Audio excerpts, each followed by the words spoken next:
Hi, welcome to episode 15 of Murder's a Drag with moi, Aura Van Dank. I finally got that new camera, new microphone. We have a full new setup. Hopefully this video is gonna come out as good as I think it's gonna come out because I saved up for a long time for this camera and I'm really excited to finally be using it and finally be making a video with it. Whoop! Before I get into this week's video, I just wanted to go ahead and give my sources for last week. I need to get better at remembering to do that before my videos. Last week I used The Guardian, The Atlantic, The New York Times, and a website called dnainfo.com because Mark was a hard dude to track down. And this week I used problematic articles from People, Crime Watch, True Crime Daily, and KLTV. Every single article that I used misgendered the murder victim at least once, but also correctly gendered the victim in the same article, showing me that they knew their gender but didn't care enough to edit and go back through, or either way, not acceptable. I've been trying different methods of taking these eyebrows off because they're so stubborn. So this week it's handy dandy Charmin and Dawn dish soap and water. Ty Underwood was born October 24th in Angelina County, Texas. It's very rural, very southern, very Bible Belty. It's really out there in the sticks. Ty grew up in a tiny city named Lufkin.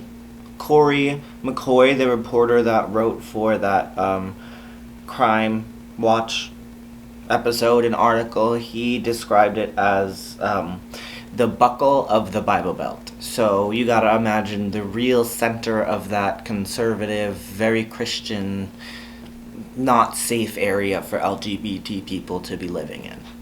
He also said that the community there, the LGBT community there, was generally quiet and withdrawn because they didn't feel safe, because it was such a hostile area for them to grow up in and to live in.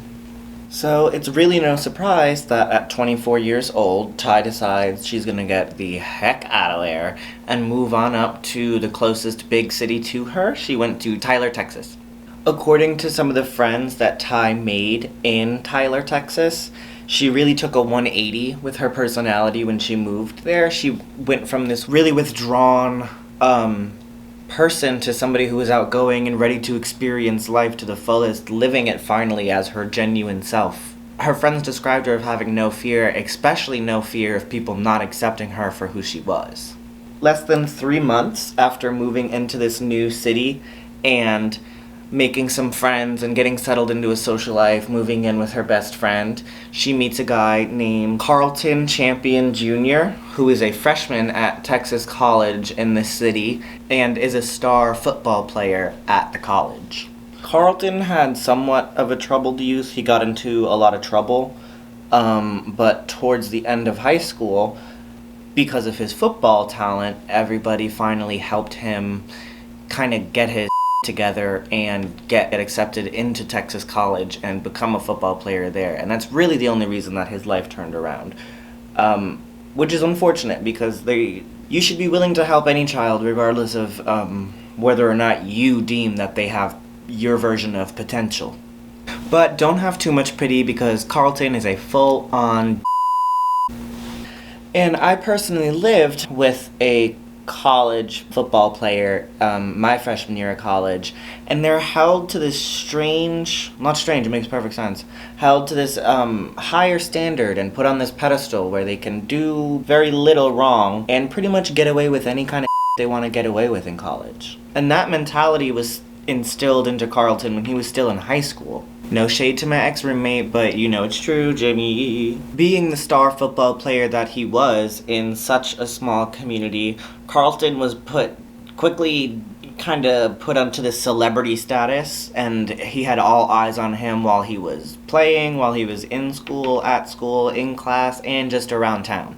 So he's just egotistical, always kind of arrogant, basically like every guy I've ever dated. Ty met Carlton sometime around January while she was living with her roommate Kenya back in 2015. Ty's best friend Kenya remembers Carlton staying the night 2 or 3 times while she was living in that apartment with her, which kind of seems to me like it was a relationship. They were obviously together. It's also pretty clear from the text history that Carlton had Ty under the impression that they had something of an exclusive relationship. Ty didn't trust that because, like all of us, she probably heard that a million times before. So clearly this is where they start to develop those problems. But Ty never left because Carlton was always very insistent on keeping their relationship and very clear to her that he did not want her to break up with him and he did not want to break up with her. So it's January 25th around 8:30 p.m.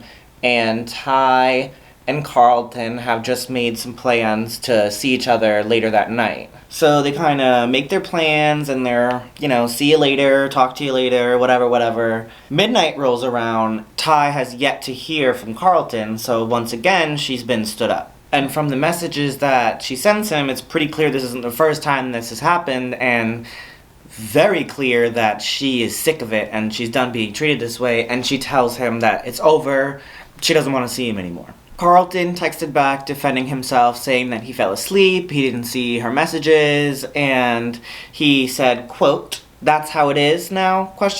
I'll make it up to you." Our girl Ty responds with some receipts and says, you were not asleep. You read my message on Kik at 11 p.m. And we all remember Kik. It says R, check mark, when it's read. And it'll say D or S for delivered or sent. So she knew she had the receipts and she wasn't having the lies anymore. She was over it. And she told him, I'm coming up there. I'm coming to the school. I'm on my way. We're going to talk about this. It's over.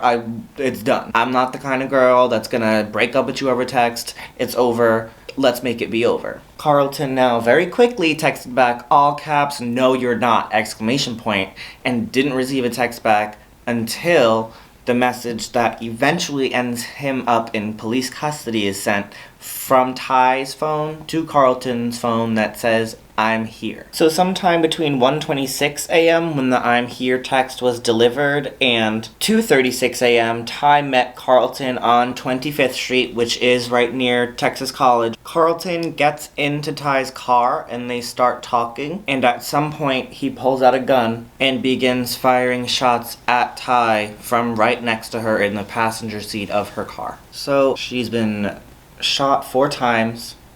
Her lungs are punctured, she's bleeding, and she begins to drive to try to flee from her attacker. She drives her car up onto a curb in an attempt to escape. All the while, Carlton is still firing shots at the outside of the car. She gets the back wheels stuck in some mud, puts the car in reverse, but bleeds out before she's able to escape. Carlton immediately fled the scene, and a neighbor saw the car and said her grandkids heard the shots, so she called the police. When they arrive, police initially suspect that it was a car accident, but don't understand why there's so much blood inside the vehicle when the vehicle didn't even hit the telephone pole that it had come close to. When they got closer, they realized that the radio wasn't working, but they heard music, and they saw Ty's phone was plugged into her radio to be playing music, and when they looked up, followed the cord and looked up to the radio, they saw the gunshot, and then realized that this wasn't a car accident, or an accident at all for that matter. And the same phone that helped police realize what happened at the scene is the same key piece of evidence that led them to the killer. Apple is really weird about the security of their phone and giving away the passcodes under any circumstances. So the police really had to guess and check, and Ty's phone was set up to where if there were enough incorrect attempts, it would delete all data.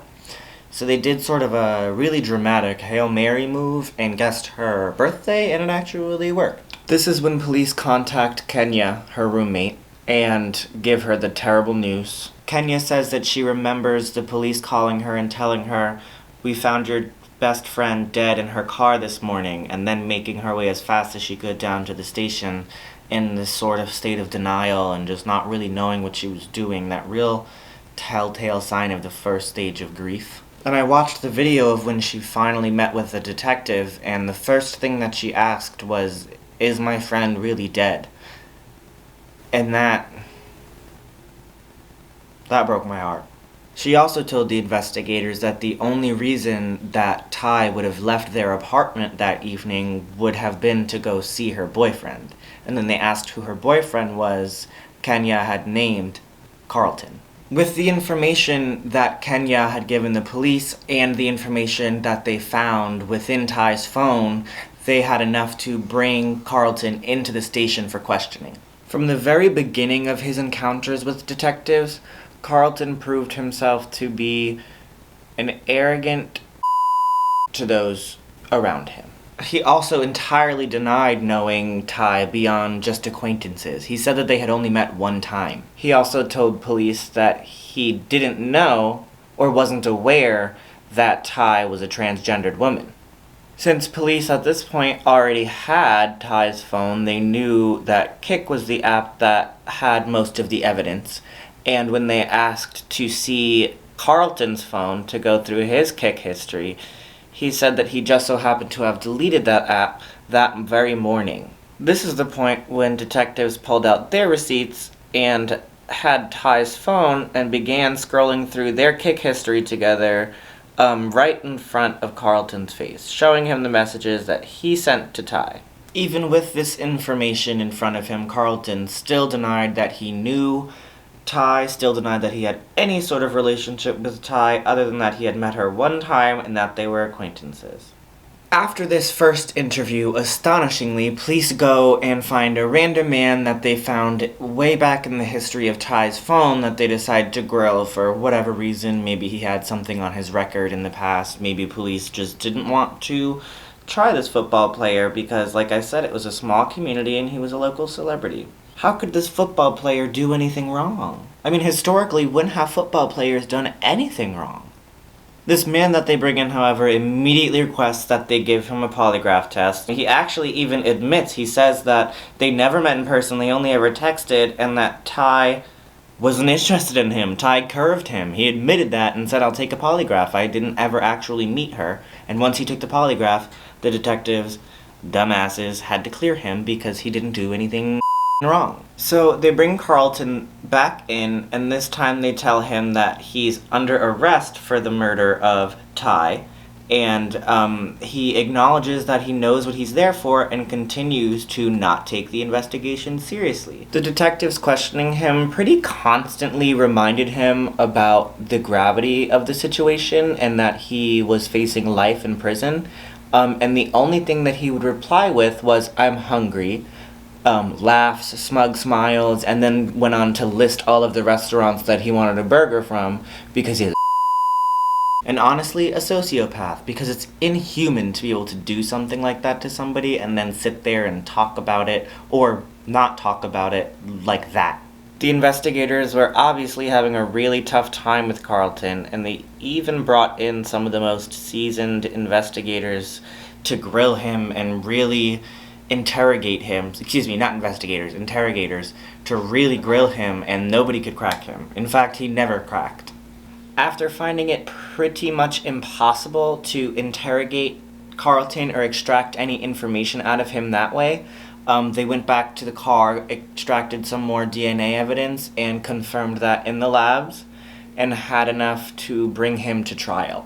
Carlton was brought in front of a jury where he continued to be an arrogant piece of and smirked, made comments, joked, turned around, looked at Ty's family, made faces, just altogether the most inappropriate behavior that you could think of, and that's really what's indicative of him being a sociopath. All the while, Carlton knew the jury of people deciding the rest of his life were watching him.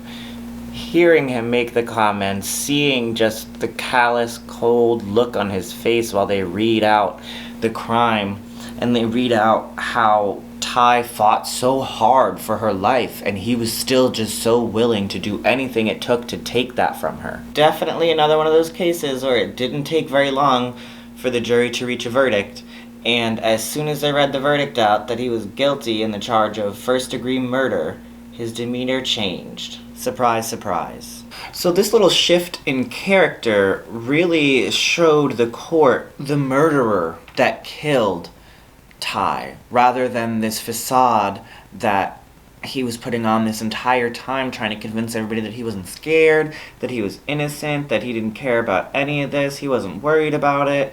Now he's upset. He hears that he's getting life in prison for the murder of Ty Underwood and turns around to the family of the person that he killed and says, "I'll be back on the street." Which I don't think you will. Even back in 2016, Carlton claimed that he was sitting in prison with a positive attitude. He still wasn't worried. He knew that he was going to get out. He had this appeal in order. He was ready. He wasn't worried. He was going to get out of prison because he didn't do anything wrong. He has still yet to crack and admit that he murdered this woman. When it came time for his second day in court, for some reason, every judge everywhere in the whole world heard a resounding absolutely the not, and he was sent back to prison to rot there. And I have yet to see, hear, or read any smug comments from him about that. Before I close off this story, I want to touch on the problematic articles surrounding it. Every article from people, from the local news station, from Crime Watch especially, was insensitive at some point and misgendered Ty at least once. That's unacceptable, as I said. It needs to not happen, and there were incredibly unnecessary images of Ty after she was killed in her car. There were a repeat amount of incredibly unnecessary images of Ty's phone in her hand after she was killed. These are just things that don't need to be sensationalized and shouldn't be sensationalized. We shouldn't still have to be explaining to people that it's not okay and why it's not okay to sensationalize the murder of trans women. And I know that sounds a little bit hypocritical from me sitting here painting my face and telling these stories, but I do my best not to sensationalize them. I do my best to draw most of the focus away from me and to draw the focus onto the stories that I'm telling. And as you all know, my goal with this is just to use the platform on every social media that I can, Spotify, iTunes, YouTube, to get these stories told and to grab your attention somehow and get you to sit down with me and listen and hear these stories. At the end of the Crime Watch segment, Ty's best friend gave a really, really beautiful quote that I think truly describes their friendship in a great way and describes Ty in a great way. She said, "Sometimes the memories are so good I can feel it. It gives me chill bumps. I'll always have that friendship in my heart. I'll always walk with her in my heart. So as crazy as it sounds, she is still my friend. We're still rocking together in this world." And those were just such, got liner on. I'm getting misty-eyed over here. You can feel it through those words. You really, really can. And I truly felt that vibe a lot while studying the relationship between Kenya and Ty. They had such a close friendship, and this friendship that we can all kind of either recognize in our own lives or have seen in other people's lives, where they're sisters. They're so close and so connected that they can feel each other like that. So that was a little bit about the life of Ty Underwood and about how she got her justice. I like to do stories where people do end up getting their justice, but I also keep it realistic, and I will obviously cover stories where people haven't gotten their justice yet. So I am gonna pop these lashes on, pop a wig on, put on that good old costume, and I'll be back in just a second.